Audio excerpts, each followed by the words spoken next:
And why do you think कि ऐसा होता है जब main even in today society, लड़का अगर कुछ ऐसा करता है और वो जाके चीटिंग करता है, बाहर पकड़ा जाता है, तो मोस्टली फैमिली मेम्बर्स से बोलते हैं लड़का है, हो जाता है, एंड लड़की को इतनी इजीली नहीं छोड़ते.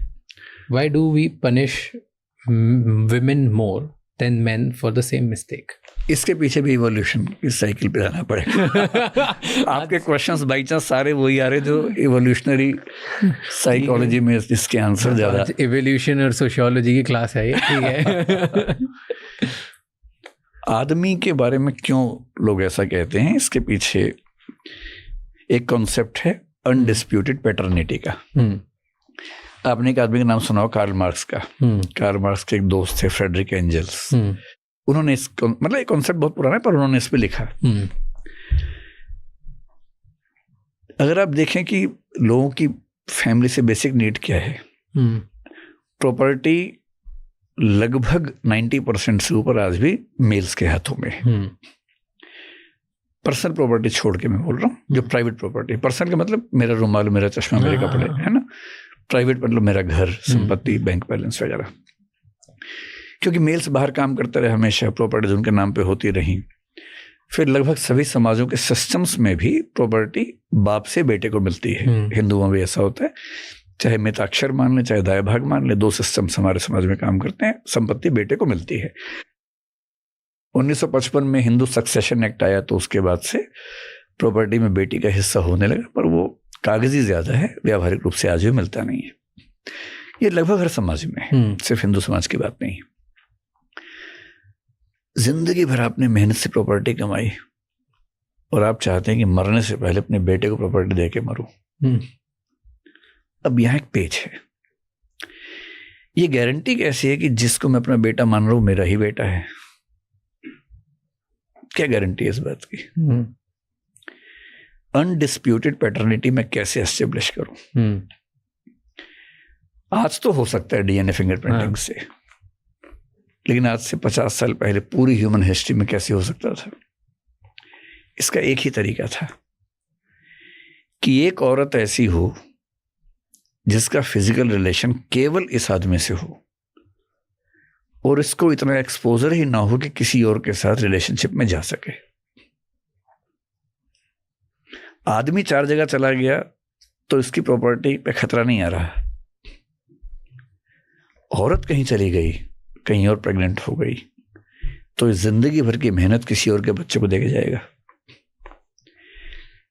इसलिए प्रॉपर्टी अगली पीढ़ी को सेफ तरीके से मिलती रहे. जरूरी था कि महिलाओं की जो फिजिकल इंटीमेसी सर्कल है वो इतना कंट्रोल हो कि उसमें इंट्रूजन हो ही ना सके. And as per the Marxist socialist thinkers like Friedrich Engels, this is the basic reason behind monogamy. अभी जैसे आप उत्तराखंड में जाएंगे तो वहां देहरादून के पास एक जगह है खस, जोन सरबावर परगना बोलते हैं देहरादून के पास. खस ट्राइब रहती है. हिमाचल में जाइए, हट्टी ट्राइब है भी. एक न्यूज़ कुछ दिन पहले आई थी वहां की, बहुत पॉपुलर. जितने भाई होते हैं उनकी एक ही वाइफ होती है. आज भी ये है. मैं भारत की बात कर रहा हूँ. 3 ट्राइब्स का नाम बता रहा हूँ. खस उत्तराखंड में, हट्टी हिमाचल में, टोडा नीलगिरी हिल्स में. आज भी सिस्टम चल रहा है. और ये केवल उन समाजों में जहां प्रॉपर्टी बहुत कम है. 3 भाई हैं, 3 शादियां करेंगे, बढ़ जाएगी प्रॉपर्टी. प्रॉपर्टी बांट नहीं सकते हैं, और तीनों भाई की एक ही पत्नी है. अब जितने बच्चे होंगे सबके हैं. अगली पीढ़ी में सब भाई एक ही पत्नी आएगी, प्रॉपर्टी वैसी की वैसी रहेगी, बटेगी नहीं. प्रॉपर्टी के सिस्टम्स ने मैरिज के सिस्टम्स को ठीक ठाक डिफाइन किया है. और ये अनडिस्प्यूटेड पैटर्निटी एक ऐसी प्रॉब्लम रही है ह्यूमन हिस्ट्री में, और इसलिए हमारी कल्चर क्या बन गई कि लड़का कहीं चला गया तो उतना खतरा नहीं है, पर उसी पैरामीटर से अगर लड़की जाती है तो इस पूरे सिस्टम को चैलेंज हो जाएगा जिसपे हमारी प्रॉपर्टी के ट्रांसफर टिके हुए हैं. और इसलिए आप देखेंगे घर में बेटियों पर जितने बंधन लगते हैं नैतिकता के, उतने बेटों पर नहीं लगते हैं. 12वीं क्लास के बाद बेटा बाहर पढ़ने चला जाए, ये जितना आसान है वो बेटी के मामले में नहीं है. दिमाग में वही है ना, इवोल्यूशन के साइकिल के वो जो सबकॉन्शियस अनकॉन्शियस एलिमेंट्स बैठ गए हैं दिमाग के अंदर, वो वैसे ही काम करते हैं। जस्टिफिकेशन डिफरेंट है, पर कोई कहेगा थोड़ा ना, उनको भी समझ में नहीं आ रहा कि हम ऐसा क्यों कर रहे हैं। उनके दिमाग में अनकॉन्शियस में ये बैठा है, उनको भी नहीं पता। अनकॉन्शियस का तो मतलब ये जो पता ही नहीं क्या बैठा हुआ है। ट्रू, पर वो बैठा तो है। नेगेटिव वाली बात तो कर ली, ठीक है, बट आज भी लोग शादी करते हैं। देखिए शादी का पूरा पैकेज है, वो एक पैकेज है। अगर वो पैकेज पूरा कॉस्ट बेनिफिट में बेनिफिट ज्यादा दे रहा है तो लोग कर रहे हैं। हाँ, क्योंकि कॉस्ट ज्यादा तो नहीं कर रहे हैं, क्योंकि सिर्फ सेक्सुअल नीड्स नहीं है ना, कंपेनियनशिप नहीं, शादी के 4 या 5 नीड्स मानी जाती हैं। हाँ, शादी में 4-5 बातें मानी जाती हैं। सबसे पहले सेक्सुअल नीड्स को सेटिस्फाई करना। आजकल लोग ये बात कम इसलिए कहते हैं कि उनके पास और बहुत सारे ऑप्शंस होते हैं, इसलिए उसको उतना फोकस नहीं करते हैं। लेकिन आज से 100 साल पहले, 50 साल पहले दैट वाज ओनली ऑप्शन, इसलिए वो केंद्र में रहता था। आज क्या है? दूसरा दूसरा होता था पेरेंटहुड, कि मुझे भाई बच्चे का बाप बनना है तो कोई चाहिए, मुझे साथ में उसकी मदर भी चाहिए, तो पेरेंटहुड हो गया। तीसरा कि मैं पेरेंट हूं तो ये भी तो चाहिए कि बच्चे का इनिशियल सोशलाइजेशन करना है। कॉलेज 18 साल की उम्र से पहले वाली उसकी पूरी परवरिश ताकि वो एक अच्छा इंसान बन जाए जैसा मैं चाहता हूँ, तो शादी चाहिए उसके लिए भी। एक व्यक्ति चाहिए जो रात दिन उस बच्चे का ध्यान रखे और उसको अच्छा इंसान बनाए। कौन करेगा? स्पाउस करेगा आपका। अब मैं मेल के एंगल से बात कर रहा हूँ भी ना। चौथा, जब बच्चे बड़े हो जाएंगे, मैं काम करने के लायक नहीं रहूंगा, मैं बूढ़ा हो जाऊंगा, मुझसे कौन बात करेगा? कोई तो चाहिए। तो मेरे दुख सुख शेयर करने के लिए अभी से लेकर ही, और specially in the age when I will not be physically very fit, कोई तो हो साथ में, इमोशंस शेयर करने के लिए, हार्ट टू हार्ट बात करने के लिए, कंपेनियनशिप के लिए कोई तो हो। वो कौन होगा? वही एक व्यक्ति जिसने आपके साथ 25-30 साल गुजारे हैं, रोज साथ रहा है, तो अब कंपेनियन बन गए हैं। ये 3-4 फैक्टर्स काम करते हैं। एक 5वां होता है कि फाइनेंशियल स्टेबिलिटी। अगर दोनों काम कर रहे हैं तो दोनों मिलकर घर वर बना लेंगे। एक काम कर रहा है, दूसरा उस पर डिपेंडेंट रहेगा, और कभी कल को क्राइसिस हो जाए, मैं ना काम कर पाऊँ, तो कम से कम कोई संभाल ले फैमिली को, एक थोड़ा सा एश्योरेंस रहता है। जो जॉइंट फैमिली के पीछे भी एक बड़ा कारण है कि अगर एक भाई काम ना भी कर पाए तो कम से कम बाकी लोग मिलकर संभाल लेंगे। एक इंश्योरेंस जैसा सिस्टम जॉइंट फैमिली में बन जाता है। ये 4-5 चीजें हैं बस। अब जिसको फिजिकल नीड्स के लिए कोई व्यक्ति नहीं चाहिए, या उसकी एक से कमिटमेंट है ही नहीं, हो नहीं सकती है, या उसके नीड्स ही नहीं है। आजकल एक शब्द चलता है एसेक्सुअल, जो LGBTQA है ना। कुछ लोग हैं जो सेक्सुअल है नहीं, उनकी नीड्स ही नहीं है, उनकी इच्छा ही नहीं होती इससे भी उस तरह की इंटीमेसी करने की, उनके पास पहला कारण नहीं है।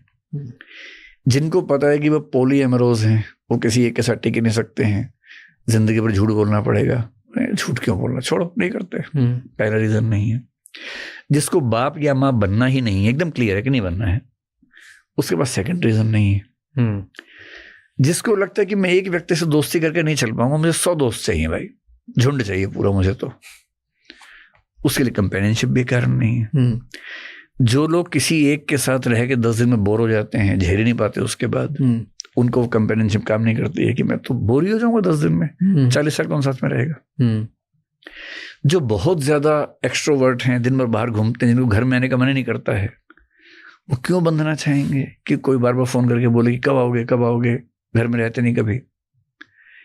तो जो आजाद ख्याल लोग हैं, जिनको पॉलिटिक्स में जाना है, कोई बड़ा सोशल काम करना है, स्टार्टअप करना है, साइंस में रिसर्च करनी है, और उनको रिसर्च में इतना मजा आता है कि वही उनकी पहली मोहब्बत है, स्पिरिचुअल लाइफ जीने का मन करता है, जिनको फैमिली की चिक चिक नहीं चाहिए, जिनको बच्चे पालने का एकदम मन नहीं करता है, पेरेंट बनने का एकदम मन नहीं करता है, उन सब का धीरे धीरे रुझान ही होगा शादी ना करें। जो कर रहे हैं कुछ इसलिए कर रहे हैं कि वो फैमिली मैन टाइप के लोग हैं, उनका मन करता है, या तो इतना सोचते ही नहीं, या सोचते नहीं, या फैमिली के प्रेशर में झुक जाते हैं।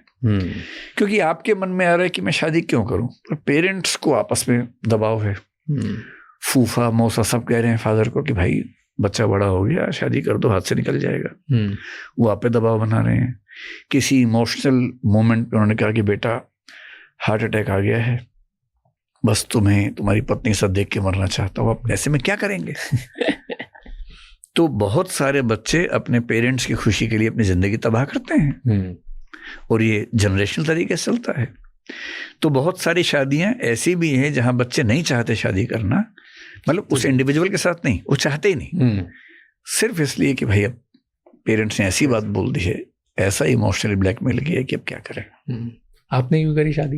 नहीं, मैं तो सामान्य सा व्यक्ति हूँ, ठीक लगा तो कर ली। फैमिली मैन, ऐसा कोई सुपर फैमिली मैन भी मैं नहीं हूँ, लेकिन ठीक है, मतलब फैमिली वाला भी रहता है और मैं एक्सट्रोवर्ट भी कुछ मामलों में रहता हूँ।